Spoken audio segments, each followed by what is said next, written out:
नमस्कार साथियों, स्वागत है आप सभी का एमबीए शिक्षाशाला में। मैं राज सर एक बार फिर से उपस्थित हो गया हूँ प्यारे साथियों, बहुत ही महत्वपूर्ण इन्फॉर्मेशन को लेकर।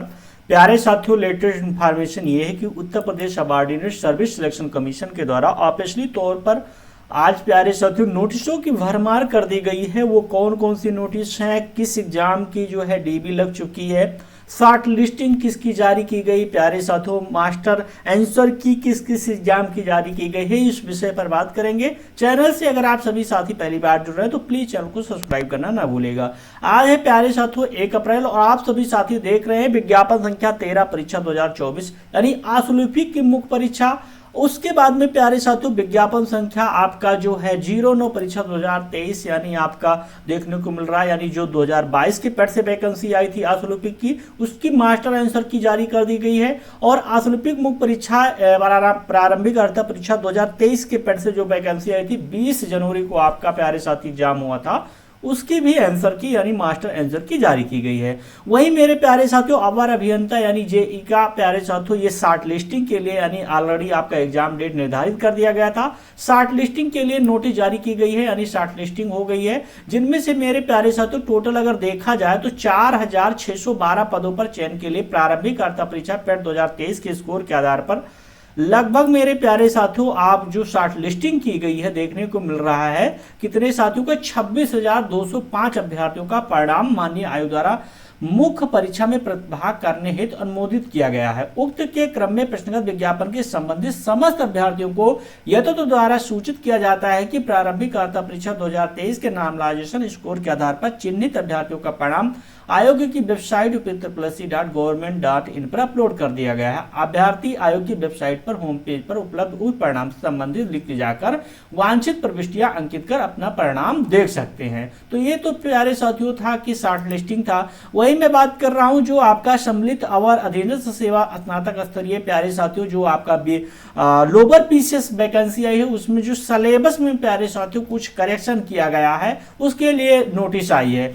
वही मैं बात कर रहा हूं जो पहली नोटिस फिर साथी नेक्स्ट नोटिस थी ग्राम पंचायत अधिकारी यानी बीपीओ, जिसकी डीबी का इंतजार आप सभी साथी बेसब्री से कर रहे थे प्यारे साथियों। ये जो आपकी वैकेंसी थी 2023 यानी एक परीक्षा 2023 ग्राम पंचायत अधिकारी मुख्य परीक्षा प्रारंभिक अर्थ परीक्षा 2022 के पेट से वैकेंसी आई थी प्यारे साथियों, जिसकी ऑनलाइन आवेदन 12/6/2023 में वैकेंसी यानी लास्ट डेट थी। और प्यारे साथियों मैं बता रहा हूं आपकी जो डीबी है स्टार्ट हो गई है 7/4/2026 से अपने अभिलेख अपलोड कर सकते हैं। अभिलेख अपलोड करने की जो अंतिम तिथि है 6/5/2026 तक आप सभी साथी 6 मई तक आप सभी साथी अपनी डॉक्यूमेंट वेरिफिकेशन कर सकते हैं। ऑनलाइन माध्यम से कराया जाएगा जैसे UPTRPC AGTA का हुआ है। प्यारे साथियों सारी डिटेल इसमें मेंशन है, कैसे क्या करना है, कैसे क्या फॉर्मेट करना है। ऑलरेडी AGTA की डीबी चल ही रही है, उसी अकॉर्डिंग सेम आपका भी प्रोसेस होने वाला है। उसके बाद में मेरे प्यारे साथियों जो आपका लिखित परीक्षा ये भेषजिक की मुख्य परीक्षा है प्यारे साथियों, जो आपका है भेषजिक है यानी आपका जो 21 जून को 2026 रविवार को आयोजित किए जाने का निर्णय, भेषजिक परीक्षा यानी प्यारे साथियों इसका निर्णय लिया गया है कि 21 जून को इसका एग्जाम होगा। तो लगातार आयोग कहीं ना कहीं बहुत आज काम करके दिखा दिया है, लगातार नोटिस के ऊपर नोटिस जारी कर रहा है प्यारे साथियों। और आप सभी साथी जितने भी साथी किसी भी एग्रीकल्चर कंपटीशन या आप किसी भी एग्जाम की तैयारी कर रहे हैं खासकर AGTA वाले, तो शांत ना बैठे मेरे भाई, आपका भी एग्जाम बहुत जल्द होगा क्योंकि आपकी भी एग्जाम की नोटिस आने की प्रबल संभावना है।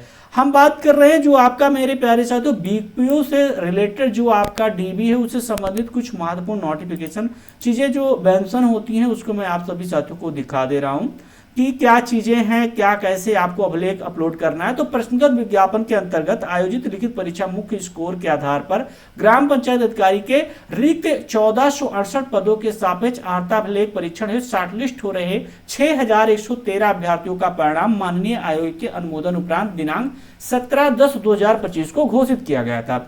सूच्य है कि आवश्यक सूचना दिनांक 7/2/2026 द्वारा आयोग के विभिन्न विज्ञापनों के अंतर्गत अर्हता अभिलेख परीक्षण के लिए वही जो आपकी नोटिस आई थी प्यारे साथियों।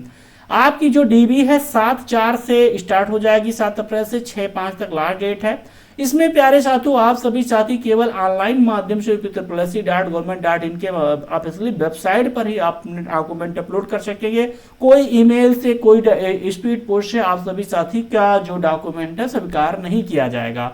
आप कैसे करना है, लॉगिन करने के लिए लिंक आएगी प्यारे साथियों, जारी हो जाएगी। ईमेल आईडी डालेंगे, आप सभी साथी अपना फोन नंबर डालेंगे जो फॉर्म अप्लाई करते समय लगाए थे, ओटीपी जाएगा, ओटीपी फिल करेंगे, अपना कैप्चा डालेंगे, आपका लॉगिन हो जाएगा। उसके लिए प्यारे साथियों आप सभी साथियों को एक नया यानी नवीनतम फोटो जो पारदर्शी साथी कहीं ना कहीं आपका हाल ही का लिया गया फोटो हो उसको लगाना पड़ेगा। 75% हिस्से में चेहरा ठुड्डी से शिखर तक स्पष्ट रूप से दिखना चाहिए। विज्ञापन में मेरे प्यारे साथियों जो फोटो है आपका 50 KB से 100 KB के बीच में जेपीजी या जेपीईजी फॉर्म में आप सभी साथी अपलोड कर सकते हैं। जो डॉक्यूमेंट होंगे वो आप सभी साथी करेक्शन यानी आपका जो है 6-7 अप्रैल से स्टार्ट हो रहा है, लास्ट डेट तक आप सभी साथी करेक्शन कर सकते हैं, यानी उसमें मॉडिफिकेशन कर सकते हैं, संशोधन कर सकते हैं और उसे देखा जा सकता है कि अपलोड किए हैं क्या नहीं अपलोड किए हैं। दूसरी बात मेरे प्यारे साथियों आपका जो डॉक्यूमेंट रहने वाला 200 KB से अधिकतम आपका 2 MB का होना चाहिए। कहने का मतलब है आप कोई भी डॉक्यूमेंट है, आपका जो है मार्कशीट है किसी ग्रेजुएशन की या कैसे किसी तरीके से आप सभी साथियों को पूरा मेंशन है 200 KB से लेकर आप 2 MB तक, इससे अधिक नहीं होना चाहिए। आवेदन करते समय आपको साथी नाम और जन्मतिथि, श्रेणी, शैक्षिक विवरण तथा अपलोड किए गए अभिलेखों में अंकित विवरण में समानता हो। प्रविष्टियों को अपलोड किए गए अभिलेखों में अंकित विवरण में भिन्नता की स्थिति पे सुस्पष्ट एवं संतोषजनक स्पष्टीकरण अपलोड करना होगा। वही सारी चीजें हैं कि आप एफिडेविट लगाना चाहेंगे तो वो भी लगा सकते हैं। तो आशा नहीं पूर्ण विश्वास है आज का वीडियो आप सभी साथियों को पसंद आया होगा। अगर पसंद आता तो अपने साथियों के पास शेयर कर दीजिएगा और चैनल से पहली बार जुड़ रहे हैं तो प्लीज चैनल को सब्सक्राइब करना ना भूलिएगा। थैंक यू साथियों, जय हिंद एवरीवन।